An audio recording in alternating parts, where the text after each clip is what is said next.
फिल्मी हीरो सदन च जीरो।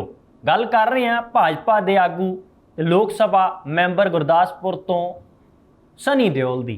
अजकल वो चर्चा दे विच क्यों आ गए दोबारा? चर्चा इस करके हो रही है क्योंकि अपने किरदार दे करके, अदाकारी दे करके हमेशा ही वो सुर्खियां तो बने रहिंदे सन, पर पंजाब दे नाल नाता पहलां दे करके जुड़िया होया भी हुण सामने उभर के किस ढंग नाल आ रहा है। पंजाबी किवें देख रहे हैं सनी देओल नूं? ये सारियां गल्लां चर्चा का विषय बन गईयां ने, क्योंकि चर्चा यह है कि हुण गदर 2 बनाम गदार शब्द बहुत प्रचलित हो गया। कला लोक सभा हलका गुरदासपुर ही नहीं, इसकी जिहड़ी आवाज़ है जां इसकी जिहड़ी चर्चा है वो पंजाब के बाकी जिल੍ਹਿਆਂ ਦੇ ਵਿੱਚ, बाकी हलकिਆਂ ਦੇ ਵਿੱਚ भी चल रही है।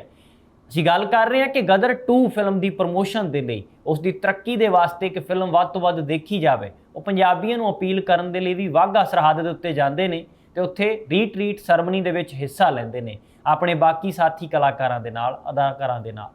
पर गुरदासपुर के लोगों ने पिछले दिनी प्रदर्शन भी किए, फिल्म गदर 2 के पोस्टर तक पाड़ दिते गए, साड़ दिते गए और नाल ही उत्थे गदार दे नारेबाजी भी लगी हुई।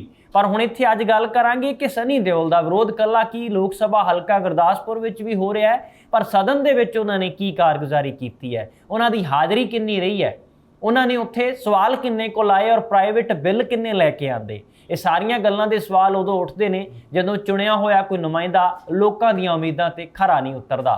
होर फिल्मी अदाकार जिन्हां ने भी विधान सभा तो लैके पार्लीमेंट तक दीआं पौड़ियां चढ़िया कोई अज तक, खास करके देश की सब तो वड्डी पंचायत पार्लीमेंट दीआं पौड़ियां, तो उसने लोकां नूं बदल विच की दिता। चाहे देओल परिवार की ही गल कर लीए, सनी देओल के माता पिता भी इत्थे नहीं भुलना चाहिए कि उन्होंने भी पार्लीमेंट दे विच जिहड़ी आ किन्नी कुछ कारगुजारी की, किन्नी को हाज़री भरी, ये भी सारियां गल्लां चर्चा का विषय बनदियां ने।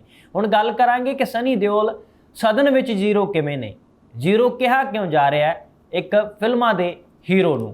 तो यह हीरो तो जीरो तक का जिहड़ा सफ़र है कि सनी देओल ने खुद ही अख्तियार किया, अपने ही कामां करके इस तरह होया, जां उन्हां दे उत्ते कोई इस तरह का दबाव सी कि चोण लड़ाई गई धक्के दे नाल, पर की सनी देओल की इच्छा नहीं होवेगी?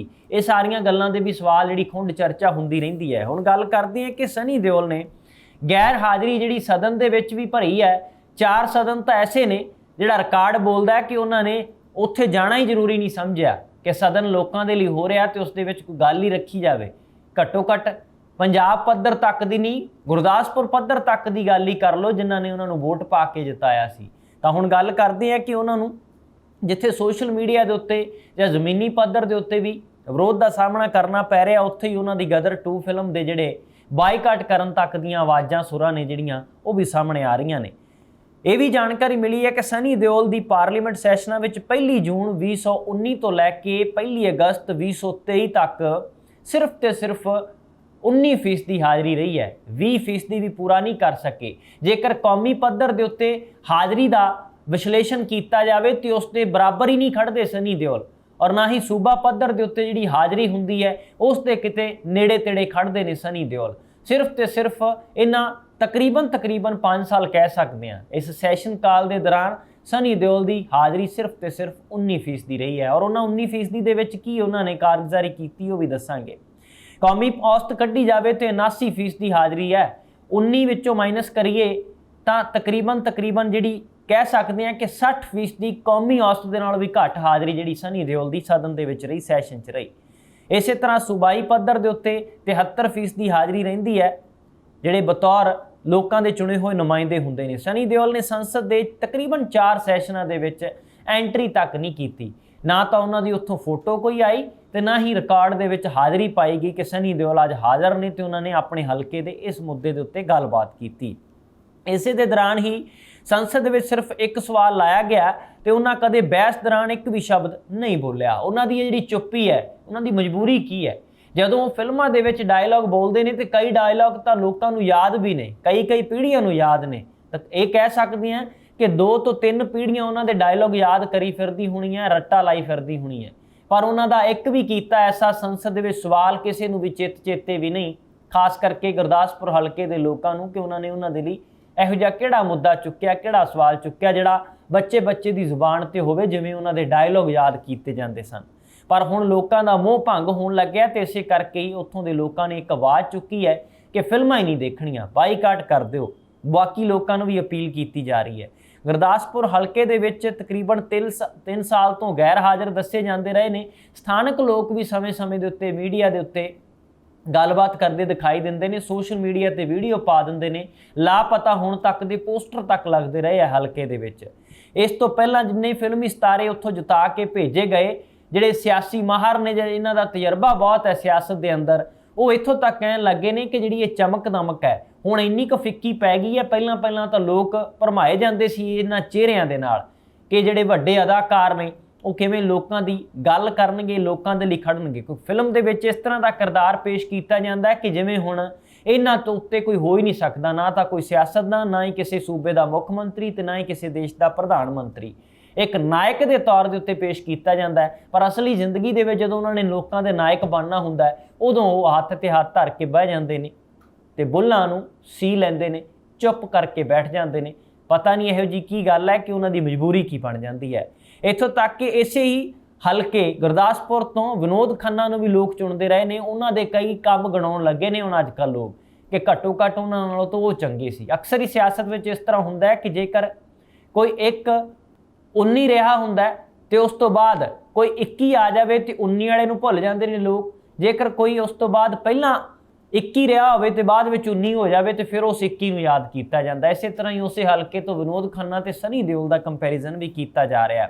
ਔਰ ਜਿੱਥੋਂ ਤੱਕ ਰਹੀ ਗੱਲ ਉਹਨਾਂ ਦੇ ਪਿਤਾ ਧਰਮਿੰਦਰ ਦਿਓਲ ਦੀ, ਬੀਕਾਨੇਰ ਹਲਕੇ ਤੇ ਉਹ ਵੀ ਜਦੋਂ MP ਦੇ ਤੌਰ ਤੇ ਚੁਣੇ ਗਏ ਤੇ ਉਹਨਾਂ ਨੇ ਇੱਕ ਬਹੁਤੀ ਹਾਜ਼ਰੀ ਨਹੀਂ ਰੱਖੀ ਸੀ। ਉਹਨਾਂ ਦੇ ਮਾਤਾ ਹੀਮਾ ਮਾਲਿਨੀ ਸੰਸਦ ਦੇ ਵਿੱਚ ਹਾਜ਼ਰੀ ਉਹਨਾਂ ਦੀ ਵੀ 47% ਦੀ ਦਰਜ ਕੀਤੀ ਜਾਂਦੀ ਰਹੀ ਹੈ। ਖਾਸ ਕਰਕੇ ਪੰਜਾਬ ਦੇ ਕਿਸਾਨਾਂ ਨੂੰ ਪਹਿਲੀ ਵਾਰੀ ਦਿਓਲ ਪਰਿਵਾਰ ਦੇ ਉੱਤੇ ਉਦੋਂ ਬਹੁਤ ਜ਼ਿਆਦਾ ਗੁੱਸਾ ਆਇਆ, ਬਹੁਤ ਭੜਾਸ ਕੱਢੀ ਲੋਕਾਂ ਨੇ। ਹਰੇਕ ਉਸ ਦੇ ਖਿਲਾਫ ਜਿਹੜਾ ਉਹਨਾਂ ਦੇ ਹੱਕ ਵਿੱਚ ਨਹੀਂ ਖੜਿਆ ਜਦੋਂ 3 ਖੇਤੀ ਕਾਨੂੰਨ ਆਏ ਸੀ। ਸਭ ਨੂੰ ਯਾਦ ਹੋਣਾ ਕਿ ਕਿਸਾਨਾਂ ਨੇ ਕਿੰਨੀਆਂ ਦਿਨ ਰਾਤ ਜਿਹੜੇ ਮੀਂਹ ਹਨੇਰੀ ਝੱਖੜ ਸਰਦੀ ਗਰਮੀ ਝੱਲੀ ਆਪਣੇ ਪਿੰਡਾਂ ਦੇ ਉੱਤੇ, ਦਿੱਲੀ ਦੀਆਂ ਸੜਕਾਂ ਤੇ ਬਰੂਹਾਂ ਤੇ ਬਹਿ ਕੇ।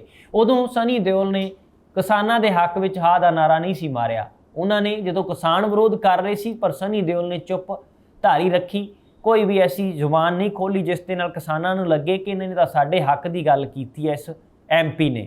ਇਸੇ ਕਰਕੇ ਵੀ ਲੋਕਾਂ ਦਾ ਮੋਹ ਭੰਗ ਆ ਜਿਹੜਾ ਉੱਥੋਂ ਹੋ ਗਿਆ ਸੀ। ਔਰ ਇਹ ਵੀ ਪਤਾ ਲੱਗਦਾ ਹੈ ਕਿ ਜਿਹੜਾ ਸੰਸਦੀ ਕੋਟੇ ਦੇ ਵਿੱਚੋਂ MP ਲੈਡਸ ਦਾ ਫੰਡ ਮਿਲਦਾ ਹੈ ਲੋਕ ਸਭਾ ਮੈਂਬਰਾਂ ਨੂੰ, ਉਹ ਵੀ ਸਮੇਂ ਸਿਰ ਦੇ ਉੱਤੇ ਸਨੀ ਦਿਓਲ ਵੱਲੋਂ ਵਰਤਿਆ ਨਹੀਂ ਜਾਂਦਾ ਰਿਹਾ, ਜਿਸ ਦੇ ਕਰਕੇ ਲੋਕ ਨੇ ਜਿਹੜੇ ਕਾਫੀ ਖਫਾ ਨੇ। ਹਾਲਾਂਕਿ ਉਹਨਾਂ ਨੇ ਆਪਣੇ ਇੱਕ PA ਨੂੰ ਤਾਇਨਾਤ ਕਰ ਦਿੱਤਾ ਸੀ ਗੁਰਦਾਸਪੁਰ ਦੇ ਅੰਦਰ, ਬਾਅਦ ਵਿੱਚ ਉਸ ਦਾ ਵੀ ਬਹੁਤ ਜ਼ਿਆਦਾ ਵਿਰੋਧ ਹੋਇਆ ਤੇ ਉਸ ਨੂੰ ਵੀ ਜਿਹੜਾ ਚੁੱਪ ਕਰਕੇ ਬੈਠਣਾ ਪੈ ਗਿਆ, ਲਾਂਭੇ ਹੋਣਾ ਪਿਆ। ਹੁਣ ਸੰਸਦ ਦੀ ਹਾਜ਼ਰੀ ਦੀ ਗੱਲ ਕਰੀਏ ਤਾਂ ਕਿਰਨ ਖੇਰ ਵੀ ਘੱਟ ਨਹੀਂ ਜਿਹੜੇ ਕਿ ਚੰਡੀਗੜ੍ਹ ਤੋਂ ਭਾਜਪਾ ਦੇ ਜਿਹੜੇ ਲੋਕ ਸਭਾ ਮੈਂਬਰ ਚੁਣੇ ਗਏ। 47% ਦੀ ਮਹਿਜ ਉਹਨਾਂ ਦੀ ਵੀ ਹਾਜ਼ਰੀ ਹੈ, 50% ਦੀ ਵੀ ਹਾਜ਼ਰੀ ਪੂਰੀ ਨਹੀਂ ਕਰ ਸਕੇ। ਇਸੇ ਤਰ੍ਹਾਂ ਗੱਲ ਕੀਤੀ ਜਾਵੇ ਹੰਸਰਾਜ ਹੰਸ ਦੀ ਤਾਂ ਲੋਕ ਸਭਾ ਮੈਂਬਰ ਨੇ ਜਿਹੜੇ ਦਿੱਲੀ ਤੋਂ, ਹਾਲਾਂਕਿ ਪੰਜਾਬ ਵਿੱਚ ਉਹਨਾਂ ਨੇ ਕਾਫੀ ਕੋਸ਼ਿਸ਼ ਕੀਤੀ ਪਰ ਗੱਲ ਨਹੀਂ ਸੀ ਬਣੀ, ਉਹਨਾਂ ਦੀ ਵੀ ਮਹਿਜ 38% ਦੀ ਹਾਜ਼ਰੀ ਹੈ। ਇਸੇ ਤਰ੍ਹਾਂ ਜਿਹੜੇ ਕਲਾਕਾਰ ਨੇ, ਅਦਾਕਾਰ ਨੇ, ਉਹਨਾਂ ਦੀਆਂ ਹਾਜ਼ਰੀਆਂ ਦੀ ਗੱਲ ਕਰ ਰਹੇ ਹਾਂ। ਔਰ ਜੇਕਰ ਗੱਲ ਕੀਤੀ ਜਾਵੇ ਖਿਡਾਰੀਆਂ ਦੇ ਵਿੱਚੋਂ ਤਾਂ ਰਾਜ ਸਭਾ ਮੈਂਬਰ ਚੁਣੇ ਗਏ ਨੇ ਹਰਭਜਨ ਸਿੰਘ, ਉਹਨਾਂ ਦੀ ਹਾਜ਼ਰੀ ਵੀ ਜਿਹੜੀ ਹੈ ਉਹ 63% ਦੀ ਰਹੀ ਹੈ, ਕਿਉਂਕਿ ਕੌਮੀ ਔਸਤ ਦੀ ਹਾਜ਼ਰੀ ਦੀ ਗੱਲ ਕੀਤੀ ਉਹ 79% ਤੱਕ ਹੈ। ਪਰ ਉਸ ਦੇ ਬਰਾਬਰ ਵੀ ਲੋਕ ਸਭਾ ਦੇ ਜਿਹੜੇ ਰਾਜ ਸਭਾ ਮੈਂਬਰ ਹਰਭਜਨ ਸਿੰਘ ਉਹ ਵੀ ਨੇੜੇ ਤੇੜੇ ਉੱਥੇ ਨਹੀਂ ਖੜਦੇ। ਸਚਿਨ ਤੰਦੂਲਕਰ ਨੂੰ ਵੀ ਚੁਣਿਆ ਗਿਆ ਸੀ, ਹਾਲਾਂਕਿ ਕ੍ਰਿਕਟ ਦੀ ਦੁਨੀਆ ਦੇ ਵਿੱਚ ਉਹਨਾਂ ਨੂੰ ਦਰਜਾ ਜਿਹੜਾ ਉਹ ਭਗਵਾਨ ਦਾ ਦਿੱਤਾ ਜਾਂਦਾ ਹੈ, ਪਰ ਉਹਨਾਂ ਨੂੰ ਜਦੋਂ ਬਤੌਰ ਪਾਰਲੀਮੈਂਟਰੀ ਦੇ ਤੌਰ ਦੇ ਉੱਤੇ ਭੇਜਿਆ ਗਿਆ ਤਾਂ ਉਦੋਂ ਉਹਨਾਂ ਨੇ ਵੀ ਕੋਈ ਬਹੁਤਾ ਜ਼ਿਆਦਾ ਵਧੀਆ ਪਰਫਾਰਮੈਂਸ ਨਹੀਂ ਦਿੱਤੀ। 8% ਦੀ ਉਹਨਾਂ ਦੀ ਹਾਜ਼ਰੀ ਸਿਰਫ ਰਹੀ। ਇਸੇ ਤਰ੍ਹਾਂ ਫਿਲਮੀ ਅਦਾਕਾਰ ਹੋਰ ਜਿੰਨੇ ਨੇ, ਜਿੰਨਿਆਂ ਦੀ ਮਰਜ਼ੀ ਲਿਸਟ ਬਣਾ ਲਈਏ, ਚਾਹੇ ਉਹ ਰੇਖਾ ਜਾਂ ਫਿਰ ਉਹ ਗੋਬਿੰਦਾ ਦੀ ਗੱਲ ਕਰੀਏ, ਦਿਓਲ ਪਰਿਵਾਰ ਦੀ ਗੱਲ ਕੀਤੀ ਹੈ, ਹੋਰ ਵੀ ਬਹੁਤ ਸਾਰੇ ਅਜਿਹੇ ਜਿਹੜੇ ਸਾਊਥ ਦੇ ਵੀ ਕਈ ਕਲਾਕਾਰ ਅਦਾਕਾਰ ਨੇ, ਹਾਲਾਂਕਿ ਉਹਨਾਂ ਦੀ ਹਾਜ਼ਰੀ ਦਾ ਵੇਰਵਾ ਜਿਹੜਾ ਉੱਥੇ ਅਸੀਂ ਸਾਂਝਾ ਨਹੀਂ ਕਰ ਰਹੇ। ਦੂਜੀ ਗੱਲ ਇੱਥੇ ਦਿਓਲ ਪਰਿਵਾਰ ਦੀ ਜਿਹੜੀ ਹੋ ਰਹੀ ਹੈ ਉਸ ਦੇ ਵੇਰਵਿਆਂ ਦੇ ਮੁਤਾਬਕ ਤੁਹਾਨੂੰ ਦੱਸ ਰਹੇ ਹਾਂ ਕਿ 5 ਸਾਲ ਤੋਂ ਕੀ ਕਾਰਗੁਜ਼ਾਰੀਆਂ ਕੀਤੀਆਂ ਨੇ। ਹੁਣ ਸਨੀ ਦਿਓਲ ਦੀ ਜਿੱਥੇ ਗਦਰ 2 ਫਿਲਮ ਆ ਰਹੀ ਹੈ ਉਸ ਨੂੰ ਲੈ ਕੇ ਬਾਈਕਾਟ ਕਰਨ ਦੀਆਂ ਦਲੀਲਾਂ ਵੀ ਆ ਰਹੀਆਂ ਨੇ, ਆਵਾਜ਼ ਵੀ ਆ ਰਹੀ ਹੈ, ਲੋਕਾਂ ਨੂੰ ਅਪੀਲ ਕੀਤੀ ਜਾ ਰਹੀ ਹੈ। ਔਰ ਸਨੀ ਦਿਓਲ ਦੀ ਕਾਰਗੁਜ਼ਾਰੀ ਸੰਸਦ ਵਿੱਚ ਕਿਵੇਂ ਹੀਰੋ ਦੀ ਬਜਾਏ ਜ਼ੀਰੋ ਰਹੀ ਹੈ, ਇਸ ਦੀ ਵੀ ਚਰਚਾ ਹੈ। ਇਹ ਕੁਝ ਵੇਰਵੇ, ਕੋਈ ਜਾਣਕਾਰੀ ਤੁਹਾਡੇ ਨਾਲ ਅਸੀਂ ਸਾਂਝੀ ਕੀਤੀ ਹੈ।